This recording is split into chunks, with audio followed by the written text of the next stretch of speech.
মহানগৰীত পুনৰ এক চাঞ্চল্যকৰ ঘটনা। বৰমাৰী নিজানবাটৰ ভাড়াঘৰত মৃত্যু এটি নৱজাতকৰ। ৰহস্যময়ভাৱে ভাড়াঘৰতে মৃত অৱস্থাত পৰি আছে নৱজাতকটি। পলিটিক নগৰ বুলি কয় এইখিনি। আৰু ইয়াতে ৰাতুল কাকতি নামৰ মানুহ এজন আছিলে। তেওঁৰ কিছুমান দুকুৰি ঘৰ আছিলে।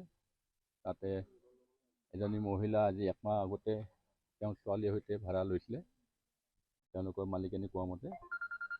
আৰু আজি এতিয়া আমি গম পালোঁ, আমি দৰ্জা খুলিলোঁ, তাত যি দৰ্জাজনী আছিলে তেওঁলোকে ভাড়াতীয়া, তেওঁলোকে এতিয়া বৰ্তমান ইয়াত পোৱা নাই। তেওঁলোকৰ মোবাইল চুইচ অফ পোৱা গৈছে।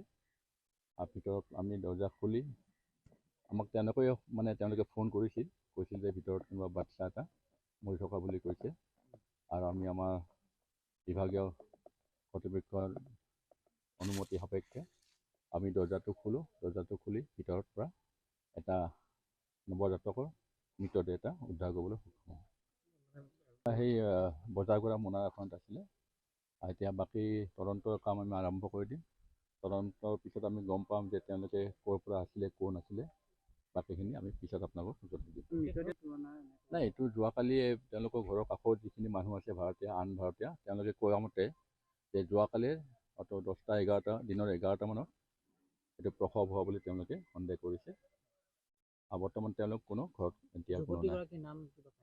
নামটো এতিয়ালৈ সঠিক নাম আমি পোৱা নাই, সেইকাৰণে আপোনালোকৰ আগত এতিয়ালৈ কোৱা নাই। বৰ্তমান তেওঁলোকে ইয়াত নাই। তেওঁলোকৰ মোবাইল চুইচ অফ পোৱা গৈছে। তেওঁলোক বৰ্তমান ইয়াতে বিচাৰি পোৱা নাই। সেইটো আমি পিছত তদন্ত কৰি আমি গোটেইখিনি উলিয়াই লম। পিছত আপোনালোকক আমি জনাই দিম গোটেইখিনি। এটা মোনাৰ ভিতৰত উদ্ধাৰ হৈছে নৱজাতকটি।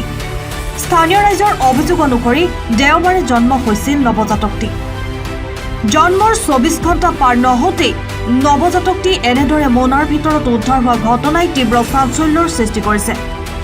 কিন্তু বৰ্তমান পৰ্যন্ত সন্তানটোৰ মাতৃ উপস্থিত হোৱা নাই ভাড়াঘৰটোত। আৰক্ষীৰ তদন্ততহে সমগ্ৰ ঘটনা পোহৰলৈ আহিব। কি হয়নে ছোৱালীজনটো ৰুমেৰ নিগা আহিছে, মই দিছোঁ। তাতো পেটটো উকা কাৰণে মই সুধিছোঁ যে তোমাৰ ডেলিভাৰী আছে নেকি। ছোৱালী কৈছে যে মোৰ ডেলিভাৰী নাই, মোৰ বিয়াই হোৱা নাই। পেটটো কিয় ফুলছে বোলে আমাৰ থাইৰয়ড বেমাৰ আছে, সেইকাৰণে পেটটো ফুলছে।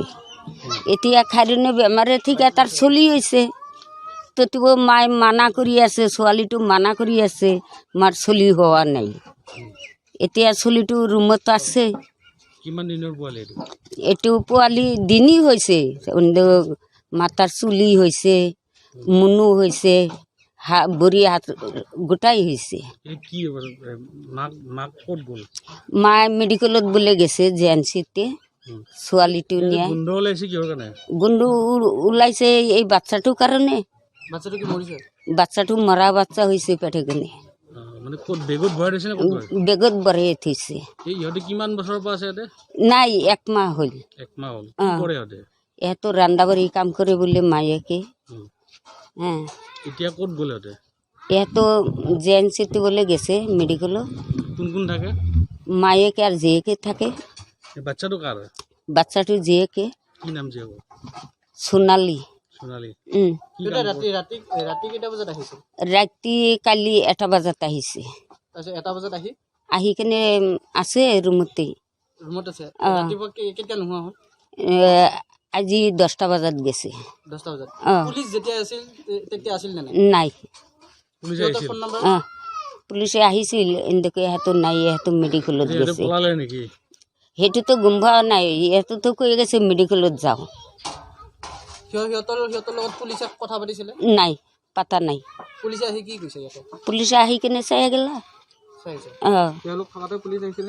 নাই, ইহঁতো নাই। আপোনালোকে কেতিয়া গম পালে? আমি তাৰমানে ইহঁতো বাচ্চা হৈছে কালি। মই কামত গেছোঁ, মানুহৰ ঘৰে কাম কৰোঁ। কামত গেছি, ইয়াতে মানুহ আছে, ইহঁতো গম পাইছে।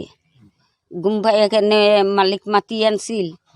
তে মালিকে চাৱা নাই, এই দরজা খোলা নাই। ইমান হেঁচাহেঁচি করছে মালিকে, তথাপিও দরজা খুলি দেওয়া নাই। খুলি না দেওয়াতে মালিকে গুছি গেলা। মালিকে মোক কইলা যে দিদি তাহলে বেড়াটা খুলি দিবা। তে বেড়াখান খুলি দেওয়া নাই। তারপিছতে মই আহিলোঁ, আহি কেনে শুনা পাইলোঁ যে হেঁতর বলে বাচ্চা হয়েছে। গুৱাহাটীৰ পৰা ৰীমা শৰ্মাৰ ৰিপৰ্ট, নৰ্থ ইষ্ট ভিউ।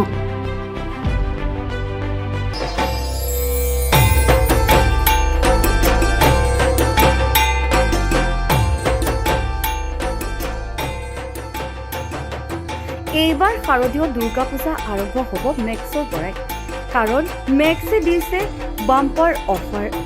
৩,৯৯৯ টকাৰ বজাৰ কৰি লাভ কৰক ডিনাৰ ছেট মাত্ৰ ২৪৯ টকাত।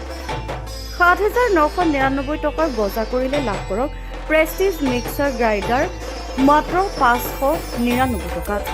১০,৯৯৯ টকাৰ বজাৰ কৰি লাভ কৰক আমেৰিকান টুইষ্টাৰ ট্ৰলি মাত্ৰ ৯৯৯ টকাত।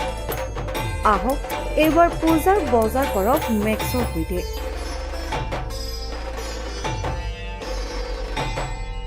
আমাৰ ঠিকনা মেক্স যোৰহাট, ইলি cinema building, গড়ালি, Jorhat.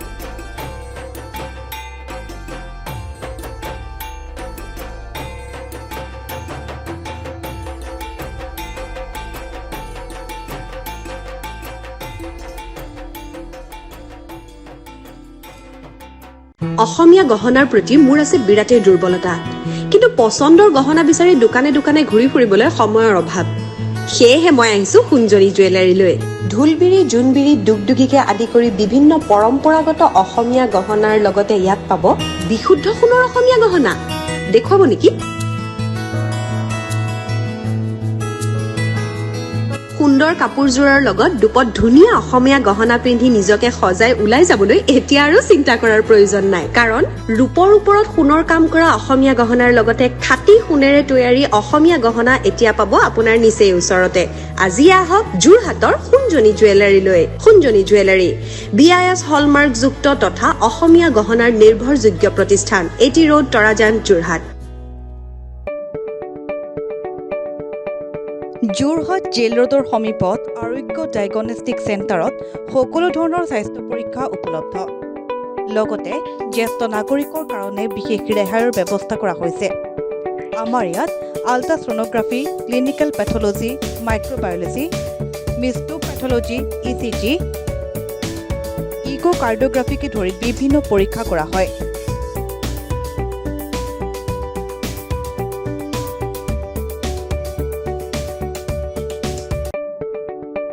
Dutta enterprise যোৰহাটৰ এক নিৰ্ভৰযোগ্য বৈদ্যুতিক প্ৰতিষ্ঠান। আমাৰ ইয়াত উপলব্ধ ফেন, লাইট, ৱায়াৰিঙৰ সামগ্ৰীকে আদি কৰি বিভিন্ন ধৰণৰ বৈদ্যুতিক সামগ্ৰী। গতিকে আজি আহক আৰু ক্ৰয় কৰি লৈ যাওক আপোনাৰ মনৰ পচন্দৰ সামগ্ৰী। আমাৰ ঠিকনা দত্ত এণ্টাৰপ্ৰাইজ, 80 ৰোড, তৰাজান, কাইনগাঁও, যোৰহাট। সবিশেষ জানিবলৈ যোগাযোগ কৰক আমাৰ ফোন নম্বৰ 9401184496 আৰু 9435992083। স্পেকট্ৰাম ই-শ্বপি। স্পেকট্ৰাম ই-শ্বপি এক নিৰ্ভৰযোগ্য মাল্টিব্ৰেণ্ড ইলেক্ট্ৰনিক্স শ্ব'ৰুম। আমাৰ এই শ্ব'ৰুমত উপলব্ধ LG, ছেমছাং, ৱালফোন, গডৰেজ, ভল্টাছ, IFB, বাজাজ, ক্ৰম্পটন আৰু ফিলিপছ কোম্পানীৰ বিভিন্ন ব্ৰেণ্ডৰ ইলেক্ট্ৰনিক্স সামগ্ৰী। লগতে পাব ভিভ' আৰু ছেমছাং কোম্পানীৰ মোবাইল ফোনৰ বিভিন্ন মডেল। গতিকে আজি আহক স্পেকট্ৰাম ই-শ্বপিলৈ আৰু ক্ৰয় কৰক আপোনাৰ মনৰ পচন্দৰ ইলেক্ট্ৰনিক্স সামগ্ৰী। আমাৰ ঠিকনা ৰয়েল দৰ্শন আৰ্কেড, বিলোটানিক জুৱেলাৰী, গড়ালি, যোৰহাট। লগতে সবিশেষ জানিবলৈ যোগাযোগ কৰক দিনেশ কংকানী, মোবাইল নম্বৰ 9435051484।